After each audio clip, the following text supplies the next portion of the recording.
میں کلی کو بیان کیا جا رہا ہے۔ منافقین کا حال یہ تھا کہ وہ اپنے سینوں پر چادر ڈال کر پیغمبر اور مسلمانوں کے خلاف اور اسلام کے خلاف سرگوشیاں کرتے تھے، سازشیں کرتے تھے، منصوبہ بندیاں کیا کرتے تھے، اور یہ سمجھتے تھے کہ ہم نے اپنے اوپر چادر ڈال لی، لہٰذا ہمیں کوئی نہیں دیکھ رہا۔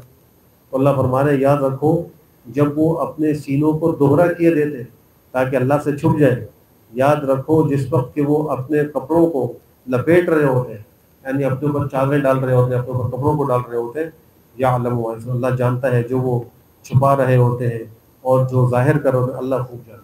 اللہ کے حصے کو کوئی چیز مخفی نہیں۔ انسان اس دنیا میں اللہ سے چھپ ہی نہیں سکتا۔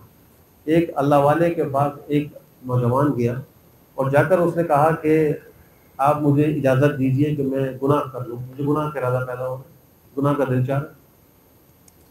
انہوں نے کہا کہ ایسا کرو کہ کھانا پینا چھوڑ دو۔ تو اس نے کہا یہ کیسے ہو سکتا ہے؟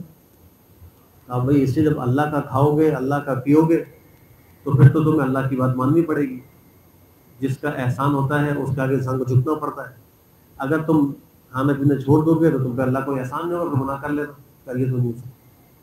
اچھا پھر ایسا کرو کہ جب ملک الموت آئے تو اس وقت اس کو کہنا کہ ابھی مجھے کچھ مہلت دے دو تاکہ میں توبہ استغفار کر لوں اور پھر میری روح قبض کر لینا۔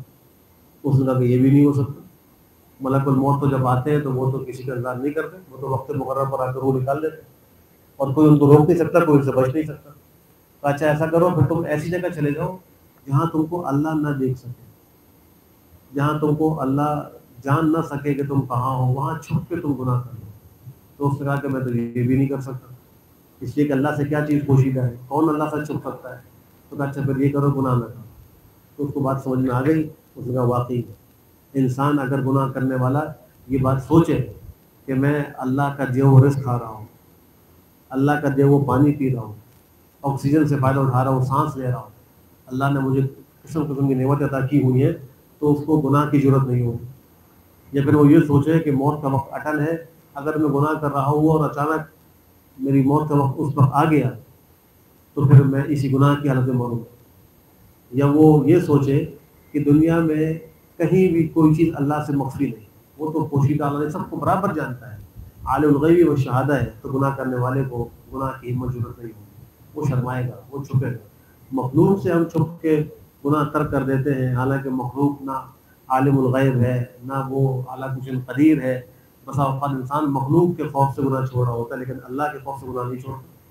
یہ اللہ کا حلم ہے کہ اللہ پکڑتے نہیں، یہ اللہ کا کرم اور احسان ہے کہ اللہ فوراً نہیں پکڑتے، مہلت دیتے، چھوٹ دیتے، ورنہ اگر اللہ پکڑنے پر آ جائے تو پھر انسان دنیا میں بچ نہیں سکتا۔ تو فرمایا کہ وہ جانتا ہے جو وہ چھپاتے ہیں، جو علانیہ کرتے ہیں، بے شک اللہ تو دلوں کے بھید کو جاننے والا ہے، دل کی باتوں کو اللہ جاننے والا ہے۔ انسان مخلوق سے دل کی بات چھپا سکتا ہے، مخلوق سے اپنے دل کے ارادے چھپا سکتا ہے، لیکن اللہ سے نہ دل کی بات چھپا سکتا ہے نہ دل کا ارادہ چھپا سکتا ہے۔ انسان جو سوچتا ہے اس کے دماغ میں جو سوچ آتی ہے وہ بھی اللہ جانتا ہے، جو آئندہ سوچے گا وہ بھی اللہ جانتے ہیں، جو آئندہ کرے گا اللہ وہ بھی جانتا ہے۔ تو ایسی علیم و خبیر قادر مطلق مختار کل ذات کی بغاوت، سرکشی انتہائی بڑی نادانی ہے۔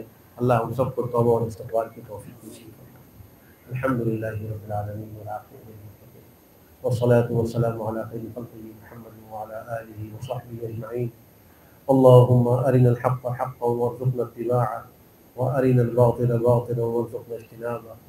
اللهم إنا نعوذ بك من الفتن ما ظهر منها وما بطن، ربنا آتنا في الدنيا حسنة وفي الآخرة حسنة وقنا عذاب النار۔ اللهم أحسن عاقبتنا في الأمور كلها وأجرنا من خزي الدنيا وعذاب الآخرة، وأجرنا من خزي الدنيا وعذاب الآخرة، وأجرنا من خزي الدنيا وعذاب الآخرة۔ اللهم ألهمنا رشدنا وأعذنا من شرور أنفسنا، اللهم قنعنا بما رزقتنا وبارك لنا فيما أعطيتنا، اللهم قنعنا بما رزقتنا وبارك لنا فيما أعطيتنا، ربنا لا تزغ قلوبنا بعد إذ هديتنا وهب لنا من لدنك رحمة إنك أنت الوهاب، ربنا لا تجعلنا فتنة للقوم الظالمين ونجنا برحمتك من القوم الكافرين، ربنا تقبل منا إنك أنت السميع العليم وتب علينا إنك أنت التواب الرحيم،